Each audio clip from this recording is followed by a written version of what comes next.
صوبہ بلوچستان کے ایک گاؤں حدار میں بنی بلوچ حویلی، جو کہ خوبصورتی اور اعلیٰ شان و شوکت کے باعث ایک شاہکار مانی جاتی تھی، اس میں دو خاندان مقیم تھے۔ مرزا ارکم بلوچ اور مرزا ارحم بلوچ دو ہی بھائی تھے۔ ماں باپ ایک ایکسیڈنٹ میں وفات پا گئے تو دونوں بھائی ہی ایک دوسرے کا سہارا رہ گئے۔ دونوں بھائیوں میں مثالی محبت تھی۔ بڑے بھائی ارکم بلوچ، جنہوں نے باپ کی وفات کے بعد سرداری بھی سنبھالی، اور چھوٹے بھائی کو بھی۔ جہاں بڑا بھائی چھوٹے بھائی کی ہر خواہش پر لبیک کہتا، وہیں چھوٹا بھائی بڑے بھائی کی ہر بات پر سر تسلیم ہم کرتا۔ دونوں کے مزاج اور عادتیں بھی ایک سی تھی۔ دونوں نہایت نرم اور صلح جو طبیعت کے مالک تھے۔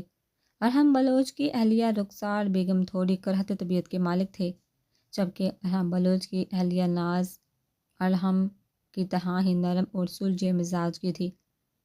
ارکم بلوچ کے 3 بچے تھے۔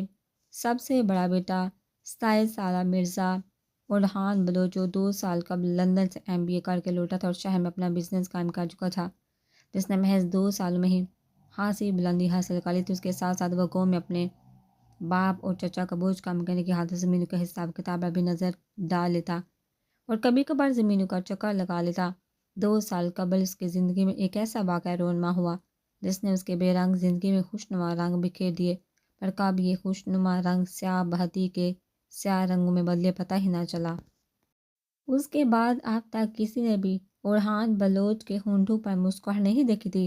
اورحان سے چھوٹا 24 سالہ مرزا افغان بلوچ تھا، جو یونیورسٹی کا اسٹوڈنٹ تھا اور BBA کے آخری سال میں تھا۔ وہ شرارتی سا افغان پوری حویلی کی جان تھا، جو ہر کسی کے ساتھ موج مستی کر کے کہہ کے لگاتا حویلی کو ہر دن پر رونق رکھتا تھا۔ اورحان کے دل کا ٹکڑا تھا۔ تیسرے اور آخری نمبر پر آتی تھی 18 سالہ ذوحان بلوچ، اورحان اور افغان کی چھوٹی بہن۔ حویلی میں سب سے چھوٹا بچہ ہونے کی وجہ سے حویلی بھر کی لاڈلی تھی۔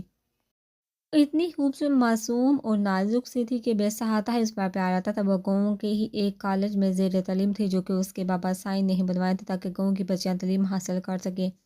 مرزا ارکم بلوچ کے 2 بچے تھے۔ بڑا بیٹا 26 سالہ مرزا شفیان بلوچ، جو لندن سے MBA کرنے کے بعد وہیں اپنا بزنس اسٹیبلش کر چکا تھا۔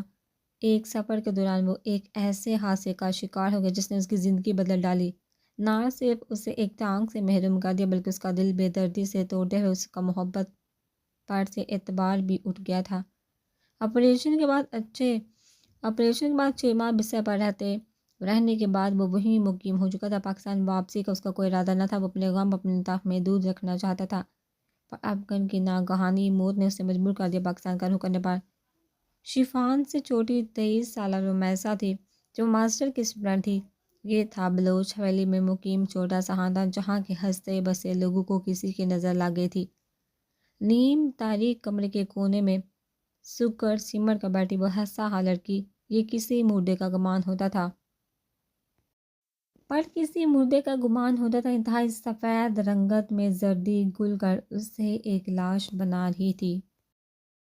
نیلی آنکھیں اطراف سے سیاہ ہو رہی تھی، اندر کو دسی ہوئی تھی۔ باریک لبوں پر پیٹی جمی ہوئی تھی، الجھے بکھرے دراز بال چہرے کے اطراف میں بکھرے ہوئے تھے۔ اس کے نئے نقوش دیکھ کر یوں معلوم ہوتا تھا جیسے یہ اجڑی ہوئی لڑکی بہت حسین رہی ہو جیسے، پر اس وقت تو اسے دیکھتے محض ایک زندہ لاش کا ہی تاثر ابھرتا تھا دماغ میں۔ وہ ایسی تو نہ تھی، وہ تو ہنسی کھلکھلاتی ایک حسین شہزادی تھی، جو ہی اس کے مزاج کا حصہ تھی۔ محبت انسان کو کہیں کا نہیں چھوڑتی، پر اس کو تو محبوب کی موت نے کہیں کا نہ چھوڑا تھا۔ محبوب بھی وہ جو محرم تھا۔ کتنا خوش تھے وہ دونوں جس دن انہیں ایک پاک بندر میں باندھ کر ہمیشہ کے لیے ایک کر دیا گیا تھا، ایک دوسرے کا ساتھ سونپ دیا گیا تھا۔ پر وہ قدرت کے فیصلوں سے آگاہ نہ تھے۔ وہ قدرت کے فیصلوں سے بے خبر ایک ساتھ کتنے حسین خواب بن گئے تھے۔ انہی خوابوں کی ٹوٹی ہوئی کھڑکیاں ٹوٹ کر اس کی آنکھوں کو لہولہان کر گئی تھی۔ دروازہ چرک کی آواز سے کھلا اور شفان کمرے میں داخل ہوئے، سے بیڈ پر غیر موجود پا کر اس نے پورے کمرے میں ایک نظر دوڑائی تو اسے ایک کونے میں زمین پر اجڑی ہوئی حالت میں بیٹھا دیکھ کر شفان کا دل کسی نے مٹھی میں لیا۔ اس نے کہاں دیکھی تھی اپنی گڑیا کی ایسی حالت؟ رومی اس کے پکارنے پر بھی اس کی پوزیشن میں رتی برابر فرق نہ آیا۔ وہ بھاری دل کے ساتھ قدم قدم چلتا اس تک آیا اور اس کے پاس ہی نیچے زمین پر بیٹھ گیا۔ رومی میری گڑیا، اس کے پاس بیٹھے اسے اپنے حصار میں لے گیا۔ آپ کی اس کی پکار پر وہ چونک اس کی طرف چہرہ موڑ گئے۔ لالا، اس کے ہونٹوں نے جنبش کی تو وہ اسے اپنے سینے سے لگا گیا۔ لالا کی جان، لالا کا بچہ، لالا کی گڑیا۔ وہ اس کا ماتھا چومنے لگا۔ اس کی حالت دیکھتے شفان کی آنکھوں میں نمی بڑھ گئی۔ اپنی جان سے پیاری بہن کی حالت اسے اس لمبے چوڑے مرد کو رلا گئی تھی۔ صبر کرو میرا بچہ، اللہ کی امانت تھا وہ، اس نے واپس لے لی۔ ہم کون ہوتے ہیں اس کے حکم پر سوال اٹھانے والے؟ کیا حالت بنا لی آپ نے اپنی؟ میرا بچہ ایسے اس کی روح کو تکلیف ہوگی، جانتی ہو نا آپ کے وہ آپ کو اداس نہیں دیکھ سکتا تھا، پھر ایسی حالت بنا کر کیوں اس کی روح کو بے سکون کر رہی ہو؟ اس کی ہری بات پر اس نے تڑپ کر شفان کی طرف دیکھا اور خود پر ضبط کو تھی۔ پھوٹ پھوٹ کر روتی کی شفان سے اسے قابو کرنا مشکل ہو گیا۔ اس نے میرے ساتھ ایسا کیوں کیا لالا؟ وہ تو کہتا تھا کہ ہمیشہ میرے ساتھ رہے گا، پھر کیوں مجھے اکیلا چھوڑ گیا؟ آپ جانتے ہیں کہ نہ کہ وہ میرے لیے کیا ہے، میں کیسے صبر کروں لالا؟ میرا دل پھٹ رہا ہے، میرا کلیجہ چھلنی ہو رہا ہے، مجھے کسی طور سکون نہیں آ رہا لالا، میں کیا کروں؟ تڑپ تڑپ کر رو کر کہتی وہ شفان کو ضبط کی آخری حدود پر لے گئی۔ بس میری جان، رونا نہیں کہ آپ اس کی روح کو تکلیف دینا چاہتی ہو۔ اس کے پوچھنے پر وہ تیزی سے نفی میں ساحل آ گئی۔ آنکھوں سے نکلتے موتی گالوں پر بہتے چلے گئے تھے۔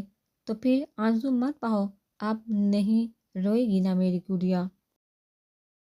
اس کے پھر سے پوچھنے پر وہ خود پر ضبط کے پہرے بٹھاتی، گالوں پر بہتے آنسو صاف کرتی، انکار میں سر ہلا گئی تو وہ اس کا ماتھا چوم کر اسے کندھے سے پکڑ کر بیڈ پر بٹھا گیا۔ میں کیٹی کو بھیج جاؤں، آپ فریش ہو کر چینج کرو، میں تھوڑی دیر تک واپس آتا ہوں، تب مجھے اپنی گڑیا سی حالت میں نہیں چاہیے، ٹھیک ہے نا؟ اس کے بال سنوارتا نرمی سے پوچھنے لگا۔ جی۔ وہ جواب دے کر آنکھیں موند گئی تو وہ اپنی آنکھیں رگڑتا وہاں سے نکل گئی۔ یہ تھی رمیسا افغان بلوچ، مرزا افغان بلوچ کی منکوہا، اور اب اس کی بیوہ۔ ارحان ٹیرس سے نکل کر سیدھا ذوحان کے کمرے میں چلا گیا۔ ذوحان کے ساتھ 2 گھنٹے بتانے کے بعد جب اس نے کمرے کا رخ کیا تو اسے لگا صاحبہ سو گئی ہوگی، پر جب اس نے کمرے میں قدم رکھا تو وہ بیٹھ کے بس میں ٹانگوں کے گرد بازو باندھے سر ٹکائے بیٹھی تھی۔ اسے متوجہ کرنے کے لیے اپنے پیچھے زور سے کمرے کا دروازہ بند کرتا، باتھ روم میں گھس کے دروازہ بند ہونے کی زوردار آواز پر وہ ایک دم دہل کر ہوش میں واپس لوٹی تو نظر سیدھا اس بدگمان پر گئی جو باتھ روم میں داخل ہو رہا تھا۔ وہ تولی سے بال رکھ کر بہرایا تو اسے ہنوز اسی پوزیشن میں بیٹھے پایا، جبکہ اسے باہر سے آتا دیکھ کر صاحبہ کے دل نے رفتار پکڑ لی۔ اسے قمیض کے بغیر دیکھتے ہوئے چٹپٹا کر نظروں کا زاویہ بدل گیا کہ وہ اس وقت صرف ایک ٹراؤزر پہنے ہوئے تھا۔ بالوں میں برش پہ وہ شیشے میں نظر آتے اس دشمن جان کے عکس کو دیکھنے لگا جو بڑی شان سے اس کے کمرے میں اس کے بیڈ پر براجمان تھی۔ وہ بال بنا کر برش ڈریسنگ ٹیبل پر رکھ کر بیڈ کی جانب قدم بڑھا گیا تو صاحبہ کا دل خوف سے سکڑ گیا۔ اٹھو یہاں سے، مجھے سونا ہے۔ وہ اس کے سر پر کھڑا ہو کر بولا تو وہ ہونک بند کر اسے دیکھنے لگی۔ سنائی نہیں دے رہا کیا؟ آپ کی وہ تھوڑا چیخا بولا تو وہ اٹھنے کی بجائے مزید بیڈ کی پشت کے ساتھ لگ کر بیٹھ گئی۔ میں کہاں جاؤں گی؟ اس کے منمنانے پر وہ اسے گھورنے لگا۔ اتنا بڑا کمرہ ہے، جہاں مرضی چلے جاؤ، میرے بیڈ سے اٹھ جاؤ۔ وہ سامنے بڑا صوفہ اتنا بڑا ضرور ہے کہ تم آسانی سے اس میں سما جاؤ، اب اٹھ بھی جاؤ۔ بس بیڈ سے اٹھنے کو بولا ہے، دنیا سے اٹھنے کا نہیں جو مرگ طاری ہو گیا ہے تم پر۔ وہ ہڑبڑا کر اٹھی اور تیزی سے صوفے کی طرف بڑھی۔ وہ بغیر اس پر ایک نظر ڈالے بیڈ پر دراز ہو کر آنکھوں پر بازو رکھ گیا، پر اس سے پہلے کمرے کی بتی گل کرنا نہ بولا تھا۔ وہ صوفے پہ بیٹھی خوف کے زیر اثر آیت الکرسی کا ورد کرنے لگی۔ تھوڑی دیر مزید گزری تو اسے رونا آنے لگا۔ وہ اچھی طرح سے جانتا تھا اسے اندھیرے سے ڈر لگتا ہے، پھر بھی اندھیرے کمرے میں اسے خود سے دور کر دیا۔ اس کا ننھا سا دل معصوم سا شکوہ کرنے لگا۔ وقت تھوڑا اور سلکا تو وہ اپنے خوف پر قابو پانے کی کوشش کرتی نیم دراز ہو کر آنکھیں بند کر گئی جب اچانک کتوں کے بھونکنے کی آواز آنے لگی۔ وہ بغیر ایک بھی لمحہ ضائع کیے صوفے سے اٹھی اور بیڈ کی طرف دوڑ لگا دی۔ وہ اس کے پہلو میں بیٹھی سسکنے لگی۔ صاحبہ نے روتے ہوئے ایک شکوہ کی نگاہ ارحان پر ڈالی جو آنکھوں پر بازو دھرے نیند میں گم تھا، جبکہ اس کی جان خوف سے ہلکان ہوئے جا رہی تھی۔ وہ ڈرتے ڈرتے اس کے پہلو میں دراز ہو گئی۔ اس کا چہرہ نہارنے لگی، یوں ہی اسے تکتے تکتے کب نیند کی دیوی اس پر مہربان ہوئی، اسے پتہ ہی نہ چل سکا۔ اس کی بارش سانسوں کی آواز سنتے ارحان نے دھیرے سے آنکھوں سے بازو ہٹایا اور رخ موڑ کر اس دھوکے باز حسینہ کی طرف دیکھا۔ یہ وہ چہرہ تھا جسے دیکھتے ارحان بلوچ رات سے دن اور دن سے رات کاٹ سکتا تھا۔ اس چہرے کا نقش نقش حفظ تھا اسے اس کے سونے کی یقین دہانی کرتے۔ اس نے ہاتھ بڑھا کر اس کے چہرے پر جھولتی اس لٹ کو اس کے کان کے پیچھے اڑتا جو اس کے چہرے پر جھولتی ارحان کے دیکھنے میں رکاوٹ پیدا کر رہی تھی۔ اس کی نم پلکیں اور چہرے پر موجود آنسوں کے میٹھے میٹھے نشان دیکھ کر ارحان کا دل تکلیف سے بڑھ گیا۔ وہ تو اپنی سردانی کی آنکھوں میں ایک آنسو بھی برداشت نہیں کرتا تھا، اور اب کہاں خود ہی اس کے آنسو کی وجہ بن بیٹھا تھا، پر اسے ایسا بننے پر مجبور کرنے والی بھی وہ خود ہی تھی جس نے اسے دھوکہ دے کر اس کی محبت اس کے منہ پر دے ماری۔ پر وہ اپنے اس دل کا کیا کرتا جو چاہ کر بھی اسے غافل نہ ہو پا رہا تھا۔ وہ لاکھ اس کے سامنے اسے نفرت کا پرچار کرتا، پر حقیقت تو یہی تھی کہ جنونی محبت کو نفرت میں بدلنا آسان نہیں تھا۔ محبوب کی ایک جھلک ہی ہر نفرت اور ناراضگی پر باری ہوتی ہے، پر صاحبہ نے ارحان کو دھوکہ دے کر اس کی محبت کے منہ پر جو تماچا مارا تھا، اس کے لیے وہ اسے کبھی معاف نہیں کر پا رہا تھا۔ انہوں نے دھیرے سے اس کا ہاتھ تھاما اور نرمی سے اس کے زخموں پر اپنے سلگتے ہوئے لبوں کا مرہم رکھنے لگا۔ وہ نیند میں اس کا لمس محسوس کرتا مسائل وہ دھیرے سے اس کا ہاتھ نیچے رکھتا، اس کا سر اپنے کندھے پر رکھ گیا تو وہ بھی نیند میں پرسکون ہوتی، مزید اس میں غصے اس کا ضبط آزمانے لگی، پر وہ خود پر قابو پاتا آنکھیں موند گیا۔ اس واقعے کو ہفتہ گزر چکا تھا۔ صاحبہ جب اگلی صبح اٹھی تو ارحان وہاں موجود نہ تھا۔ 10 بجے قریب ملازمہ سے کمرے میں ناشتہ دینے آگئی۔ اسی سے صاحبہ کو معلوم پڑا کہ وہ ارحان شہر روانہ ہو چکا۔ اس نے پتہ نہیں حویلی والوں کو کیا کہا تھا کہ کوئی بھی اس پورے ہفتے میں اس کے پاس نہ آیا تھا، نہ ہی ایسا کوئی پیغام اس تک پہنچا تھا۔ وہ سارا دن کمرے میں پڑی رہتی۔ ارحان کا رویہ اس کی جان نکالا۔ اس نے کبھی ہوا میں بھی اس کا احساس سلوک نہ سوچا تھا۔ اس کے پاس موبائل نہ تھا جو اس سے رابطہ کر سکتی۔ ابھی بھی وہ بیڈ پر بیٹھی ماضی کی یادوں میں گم تھی جب ملازمہ شانو وہاں آئی۔ یہ ملازمہ ارحان صاحبہ کے لیے مختص کر گیا تھا، جس سے ہر ضرورت کا سامان کمرے میں پہنچا دیتی۔ صاحبہ نے اسے اندر آنے کی اجازت دی تو وہ پریشان سی اس کے پاس آ کھڑی۔ کیا ہوا رانی، اتنی پریشان کیوں لگ رہی ہو؟ سب ٹھیک تو ہے نا؟ اس کے پوچھنے پر وہ نفی میں سا لاگی تو صاحبہ کو بھی تشویش ہونے لگی۔ بی بی جی نیچے بڑی بیگم صاحب آپ کو بلا رہے ہیں جی۔ اس کی بات پر صاحبہ کا رنگ خوف سے سفید پڑ گیا۔ پر کیوں، مجھے کیوں بلایا انہوں نے؟ اس کا خوف دیکھتے شانو کو بھی دکھ ہونے لگا تھا۔ پتہ نہیں بی بی جی، انہوں نے بس مجھے آپ کو بلانے کا بولا۔ ہم نوکروں کو وجہ کون بتاتا ہے جی؟ ہم تو بس حکم کے غلام ہیں، جو ہمیں حکم ملتا ہے ہم اس کی تعمیل کر دیتے ہیں۔ اس کے لہجے میں دکھ کے ساتھ بے بسی بھی ظاہر آئی۔ صاحبہ جی کڑا کر کے اپنی جگہ سے اٹھی اور پیروں میں چپل لڑتی اس کی تقریر میں نیچے کا رخ کر کے اس کا دل خوف سے بے ساختہ دھڑک رہا تھا۔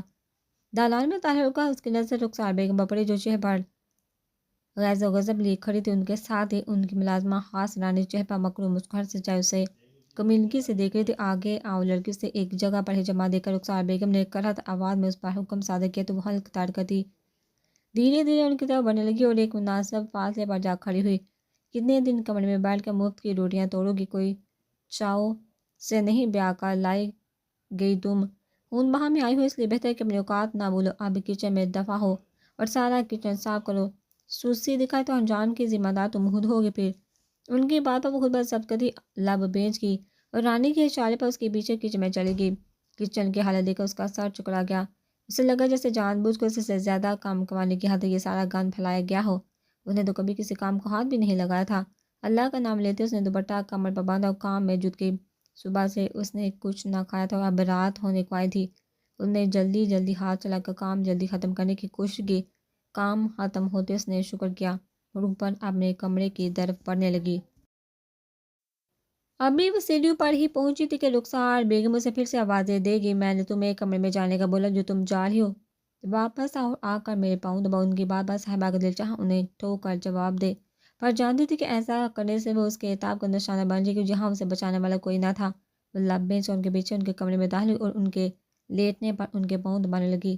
2 گھنٹے گزر کے بعد انہوں نے ایک دفعہ بھی اسے نہ بولا کہ بس کرو، بلکہ جب اس کا ہاتھ تھوڑا سا ڈھیلا ہوتا وہیں ان کی جاڑ سننے کو ملتی۔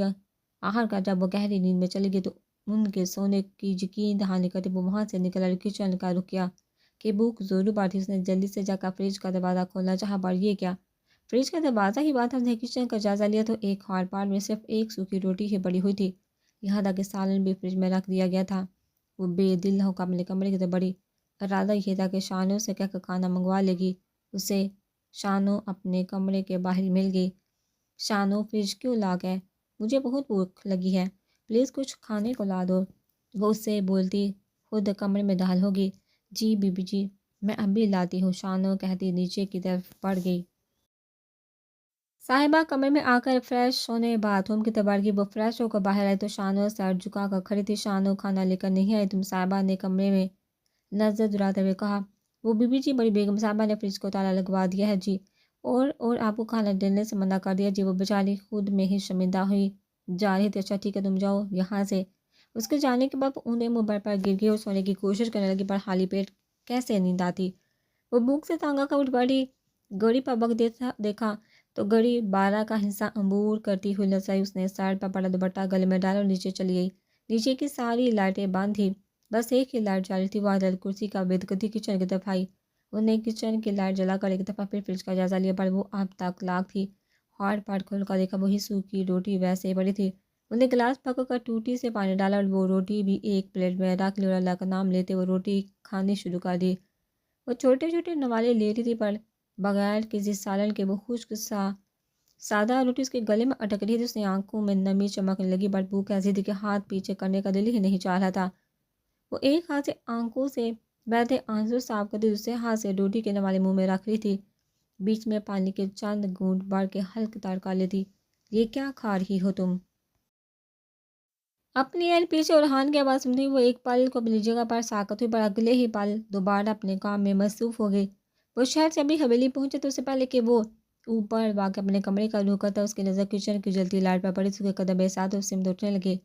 کچن میں دبے پاؤں داخل ہوتے اس کی نظر اس دشمن جان پر پڑی جو سلپ کے ساتھ لگی کچھ کھا رہی تھی اور ساتھ رو بھی رہی تھی۔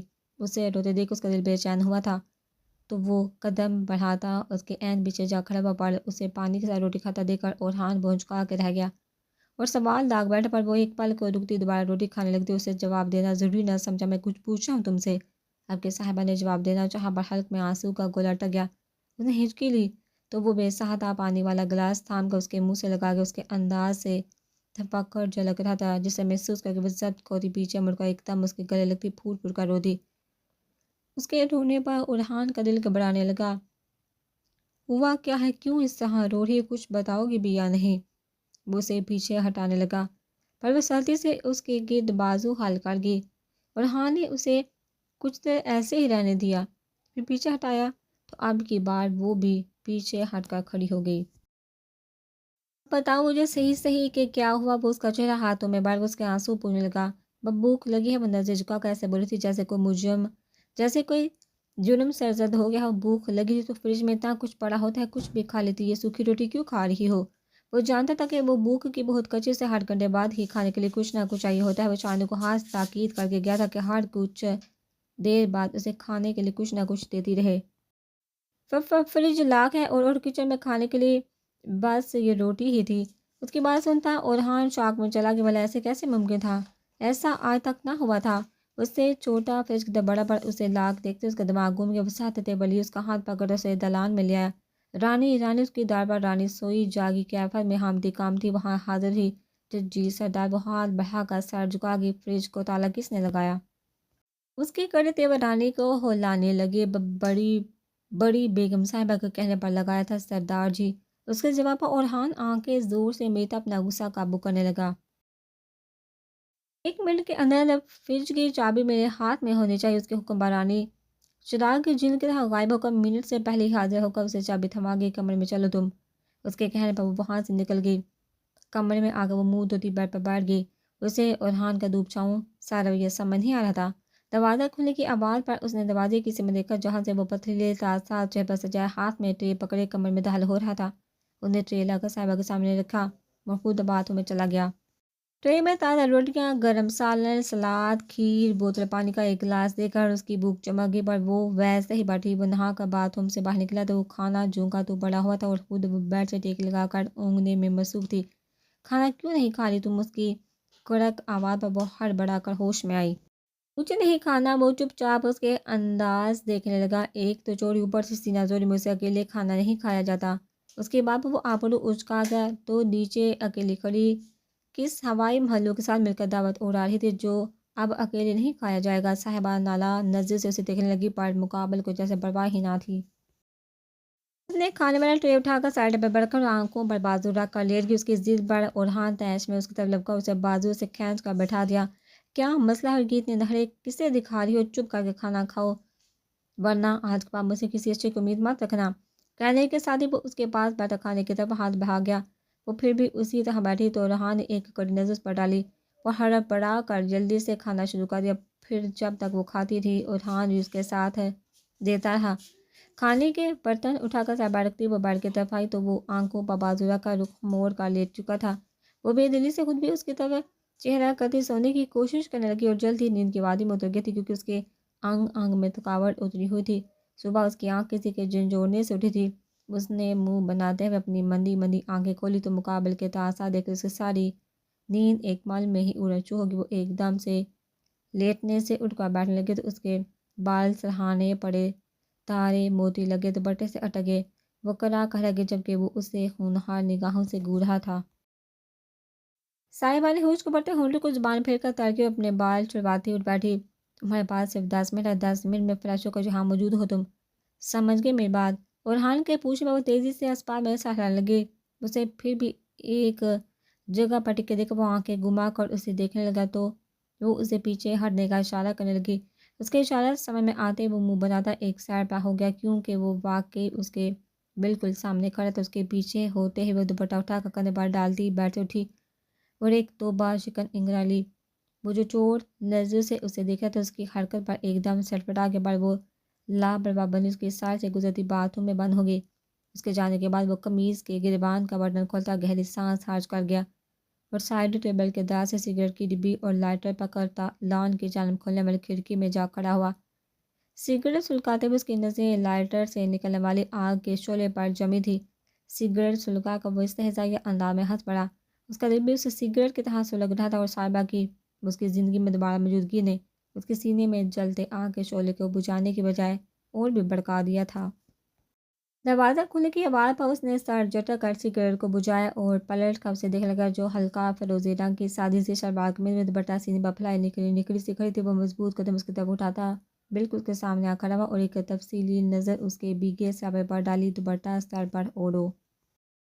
اس کی سنجیدہ آواز پر وہ اس کے حکم کی تکمیل کرتی دوپٹہ سلیقے سے سر پر اوڑھ گئی۔ وہ مطمئن ہوتا بغیر ایک لفظ بھی مزید بولے اس کا بازو جکڑتا کمرے سے باہر نکل گیا۔ اس کے چہرے پر سچی سرد تاثر دیکھ کر صاحبہ کا دل تیزی سے دھڑکنے لگا۔ وہ اسے لیے سیڑھیاں اترتا دلان کی جانب بڑھنے لگا۔ صاحبہ اسے روکنا چاہتی تھی پر اس کی ہمت نہ ہوئی۔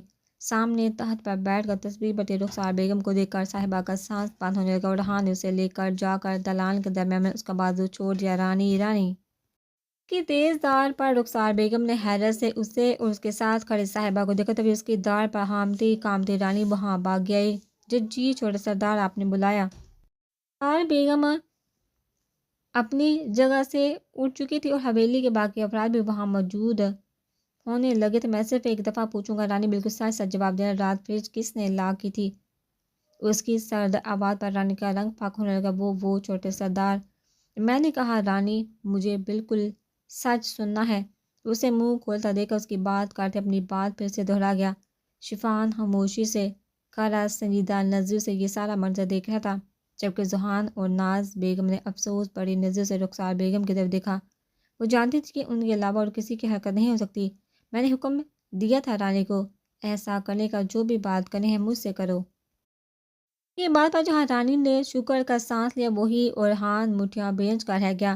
میں نے کہا بھی تھا ماں کہ یہ لڑکی میرے نام سے جڑ کر یہاں آئی ہے تو اس کے متعلق ہر فیصلے کا اختیار بھی مجھے ہے۔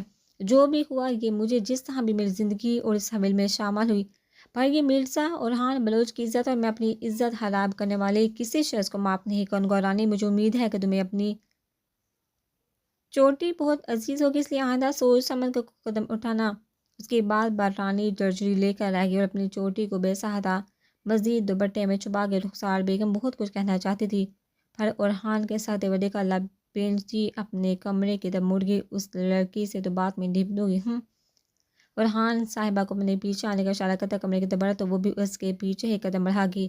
وہ کمرے میں آ کر چادر اتار کر صوفے پر پھینکتا خود الماری کی طرف بڑھ گیا۔